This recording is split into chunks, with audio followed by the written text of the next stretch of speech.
వద్దు, నన్ను వదిలేయ్. మా నుంచి తప్పించుకోవటం అంత సులభం కాదు. నేను పరిగెత్తి అలసిపోయాను. ఏం కావాలి? నీ ప్రాణం అక్కర్లేదు, నీ ఆస్తి అవసరం లేదు. ఏదో అవసరానికి 2000 అప్పుడైతే ఇలా చంపేపోతానని జీవాజీ. ఆయన అప్పు తీసుకున్న తప్పించుకుని తిరగాలి కానీ ఆపేసి మీకు అక్కడ పెట్టండి. కొత్త అప్పు ఇవ్వకూడదని. ఇదిగో వెంకీ, కావాలంటే నీకు ఇచ్చిన పాత బాకీ మర్చిపోతాను, నన్ను వదిలే. మీరు మమ్మల్ని వదలనా? మేము మిమ్మల్ని వదలలేమండి. మీ దగ్గర అప్పు తీసుకున్న నిజం మమ్మల్ని నీలా వెంటాడు. అందుకు నన్ను ఎంత ఆడుతున్నారా? నన్ను అంతగా నాయపసలేదు. ఉండి లేదంటే మొత్తం లేకుండా పోతారు. ఇప్పుడు మీకు ఇస్తే జరిగేది అదే. ఇస్తే ఇవ్వండి, లేకపోతే మానేయండి, అంతేగాని శుక్రవారం పూట అశుభ మాటలు మాత్రం ఆడకండి. శుక్రవారం లేదు, శనివారం లేదు, అసలు వడ్డీ వ్యాపారమే చేయడం లేదా? జీవాజీ, డిస్కషన్స్ అనవసరం. ఇప్పటికి 18,000 ఇచ్చారు, ఇంకో 2,000 ఇస్తే 20,000 రౌండ్ ఫిగర్ అవుతుంది. 2 రోజులు తిరిగి ఇచ్చేస్తాం. వీళ్ళకి ఇప్పుడు దాకా ఇచ్చింది 14,000 కదా, 18,000 అంటాడేమిటి పెచ్చనాయాలు? పడ్డాడు కక్కుర్తాడు. సంగతి వరకు తెలిసి సరేనయ్యా, ఇదే నేను మీకు ఇచ్చే ఆఖరి అప్పు. మీరిచ్చిన ప్రతిసారి ఇలాగే అంటారు. ఉత్తినే వచ్చిందని తగలేయకుండా ఊరికే వచ్చింది ఏంటి? అబ్బాయి ఏం లేదండి. జాగ్రత్తగా ఉపయోగించి పైకి రావాలయ్యా. సరే, ఈ 2,000తో 20,000 సంపాదిస్తారు. అదే కూర్చొని ఆలోచిస్తాం. ఆ జీవగాడు ఎప్పటికైనా జీవితంలో పైకి రావాలంటాడు. రోజు ఇంత పైకి వస్తున్నాం తెల్లడికి. రే, మనం దొరికిన వాళ్ళ దగ్గర అప్పు చేసి తాగెత్తనం. ఇలా ఎన్నాళ్ళు పిచ్చేవాళ్ళు ఉన్నన్నాళ్ళు తెలిసిన వాళ్ళందరూ అయిపోయారు, ఇంకెవరు మిగిలారా? అందుకే నేను ఎప్పుడు అంటూ ఉంటాను, సర్కిల్ బెంచ్ మని ఒక రెండో పెంచుకుందామన్నా ఎవడు కోఆపరేట్ చేయట్లేదా? మనం చూస్తేనే జంప్ అక్కడ. అరే వడ్డీ ఎంతైనా పర్వాలేదు, అప్పు ఏంట్రా అంటే ఒకరి ముందు రాడే. ముందుకు వస్తే వాళ్ళు వెనక్కి వెళ్తారని భయం. భయం భయం భయం, ఎక్కడ చూసినా భయం. ఎన్నాళ్ళు ఈ భయం? మనల్ని చూస్తే మనకే పరమ అసహాయం చేస్తుంది. మనకే కాదు, ఊళ్ళో వాళ్ళందరికీ కూడా అదే ఫీలింగ్. అందరూ డిగ్రీ 3 సంవత్సరాలు చదివి పాస్ అయితే మనం 6 సంవత్సరాలు చదివి పాస్ అయ్యాం. మరి ఉద్యోగం ఎవడి? ఉద్యోగాలు ఇవ్వక, అప్పులు ఇవ్వక, తాగేది ఎలాగా, బతికేది ఎలాగా? అరే మనం మాత్రం మనుషులం కాదా? మనకి కోరికలు ఉండవా? ఇప్పుడు మనం ఆలోచించాల్సింది అది కాదు, రేపటికి ఎవరిని చంపాలి. కాలనీలో ఎవరు సార్?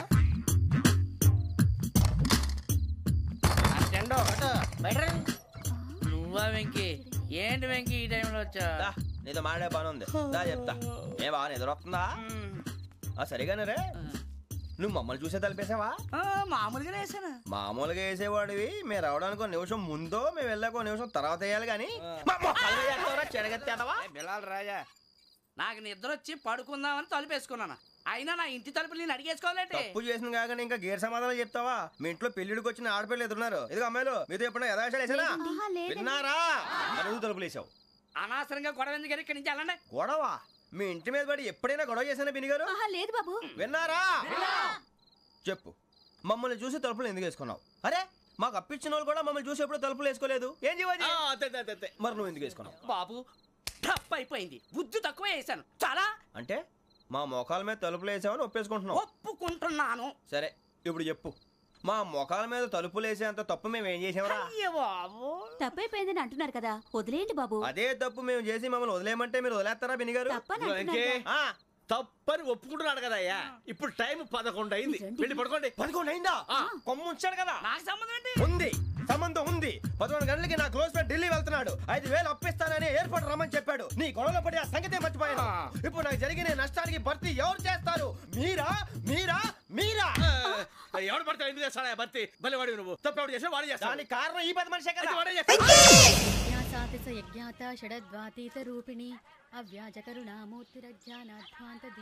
బీరు రమ్ము కలవకూడదు, తలకే పట్టేసింది. ఏంటే చదువుకుంటున్నావా? చదువుకో చదువుకో. దేనైనా వెనక్కి తీసుకురావాలం కానీ పోయిన కాలం వెనక్కి తీసుకురావడం ఎవడి వల్ల కాదు. టైం విలువ గురించి నువ్వు మాట్లాడడం. నువ్వు ఎలా పోతే నాకెందుకులే. ఏమ్మా నీ పూజ అయిందా? తలకే పట్టేసింది, కాస్త మజ్జిగుంటే ఇవే. మా నాయనే అందరూ పొద్దున్నే లేచి టీలు కాఫీలు అడుగుతుంటే నువ్వు మాత్రం మజ్జిగ అడుగుతున్నావురా. కాఫీలు టీలు తాగే స్టేజ్ వాడు ఎప్పుడో దాటిపోయాడు. రాత్రి తాగింది దిగాలంటే మజ్జిగే తాగాలి. నువ్వు తల దించుకోవడం ఎందుకురా? నీలాంటి యదవనగానందుకు నేనే దించుకోవాలి తల. రాత్రి సుబ్బారావు గారి ఇంటి మీద గొడవకి వెళ్ళేవంటగా. అలా చెప్పాడు మీకు? ఏ మళ్ళీ గొడవ కెడతావా? నీ దెబ్బకు భయపడి రాత్రి తలుపులు తీసి పడుకున్నారంట. తెల్లారగా టైంట్లో దొంగలు పడ్డారు. ఇంట్లో ఉందిలేండి, పట్టుకుపోవడానికి అక్కడ కూతురు తప్ప. ఎన్నాళ్ళు ఇలా బేవర్స్గా తిరుగుతావురా? ఇన్నాళ్ళని ఏం ఫిక్స్ అవ్వలేదండి. నాన్న, అమ్మా కంబైన్ స్టైల్స్ కి ఫ్రెండ్స్ ఇంటికి పిలుద్దాం అంటే వీడికి భయపడి ఎవరు రావడం లేదు. నేనే చేశానే. వాళ్ళ వంక అదోలా చూస్తున్నావంట. గొప్ప ఫిగర్లని అదోలా చూస్తాను, ఏదో మోహాలు వేసుకొని. చదిగా ఆ గొంతు ఆ వాళ్ళకం చూడలేకపోతున్నాను రా బాబు. చిన్నప్పుడు వచ్చి నా అలాగే ఉన్నావు, తెగ ముడిచిపోయారు. ఇప్పుడు నచ్చట్లేదు నాన్నగారు మీకు? నేను ఎదవలతో డిస్కస్ చేయను. నేను చేస్తాను. మీరు చెప్పదలుచుకుంది ఏమిటో చెప్పండి. ఇంకా చెప్పేదే ఉంది.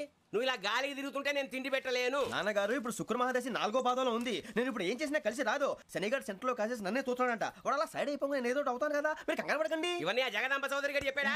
జేసీ గారిని గాడు గిడు అనకండి బాబు, మీకే మంచిది కాదు. అబ్బా ఊరుకోండి, ఎవరి నమ్మకాలు వాళ్ళవి. ఎరా ఇంతకీ ఆ శనిగాడు సైడ్ కి ఎప్పుడు వెళ్తాడంట? నువ్వు సెంటర్ లోకి రావాలమ్మా. మరి ఆ గురువు సెంటర్ లోకి ఎప్పుడు వస్తాడంటావు? అవన్నీ మనకి తెలుస్తాయి అంటే జేసీ గారు తెలుస్తాయి. నాన్నగారు ఒక 1000 రూపాయలు ఇవ్వండి, దక్షిణ నుంచి అన్ని అడిగేసి వస్తాను. ఎదిగిన కూతురు గుండెల మీద కుంపటైతే నీలాంటి బేవార్స్ కొడుకు క్లైమోర్ మైన్స్ లాంటి వాడు చీదరిదుడా. ఆ జేసీ గారు పోయాక వీడు నేను అమ్మ నువ్వే ఫీల్ ఓకే. ఆయన కావాలని అంటున్న మాటలు కాదు, ఆయన దేవుడు. కానీ ఆ శనిగాడు ఆడి కాన్సన్ట్రేషన్ అంతా నా మీదే పెట్టేశాడు. మరి ఇప్పుడు ఎలాగరా నాన్న? ఆ పని మీద డబ్బులు అడుగుతుంటే ఆయన ఇసుక్కుంటున్నాడు. పోనీ నువ్వేనా ఇవే? నా దగ్గర కూడా లేవురా. తెలుగు భాషలో నాకు నచ్చని ఒకే ఒక్క పదం లేదు.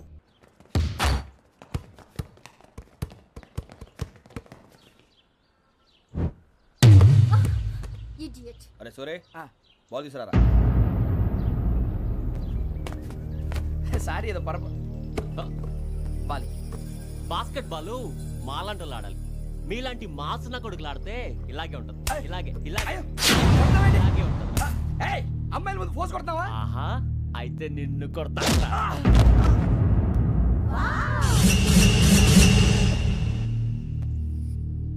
వాడు అమ్మాయిలు ఉన్నారని చూడరా ఎరా రెచ్చిపోతున్నాడు. బాస్కెట్ బాల్ మీ వాడి ఆట కానీ మీలాంటి మాసోళ్ళు ఆడే ఆట కాదు అంటున్నాడు రా. రే ఇంత ముందు 2-3 సార్లు కూడా ప్రతి విషయంలో జోక్యం చేసుకుని మన వాళ్ళు కొడుతున్నాడు రా. వాడిని ఏదో ఒకటి చేయాలరా, వాడిని వదలొద్దు.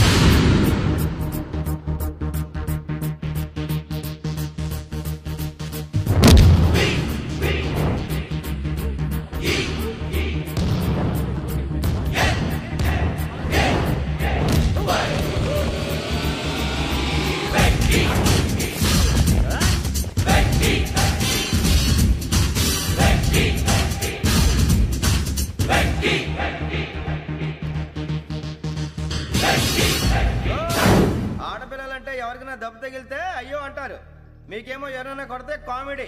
కొట్టినోళ్ళు మీ దృష్టిలో హీరోలు. ఇప్పుడు నేను పచ్చడి పచ్చడిగా కొడేస్తాను, నేను హీరోని అయిపోతానా? అయిపోతానా?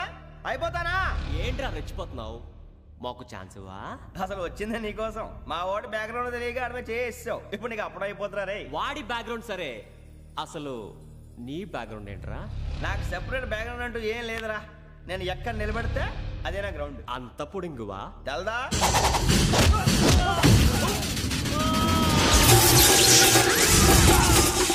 ఎవ్వా మన మామిడి కొట్టినప్పుడు వావ్ అన్నారు, ఇలాగే ఉంటుంది.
సూర్యబాబు, ఇందాక నేను కొట్టినప్పుడు నీకే అనిపించిందిరా? కుమ్మేయాలనిపించింది. మరి కుమ్మే. అమ్మో కుమ్ము. నిన్ను అమ్మాయిని ముందు పట్టుకొని కొడతాను. అలా కొడితే ఏ తగ్గుతుందిరా ఆడికి? అసలే ఎక్సైజ్ బాడీ ఏదవుది. తప్పు చెప్తాను, కొడితే మడతడిపోవాలి. మాస్తో పెట్టుకుంటే మడతడిపోద్ది.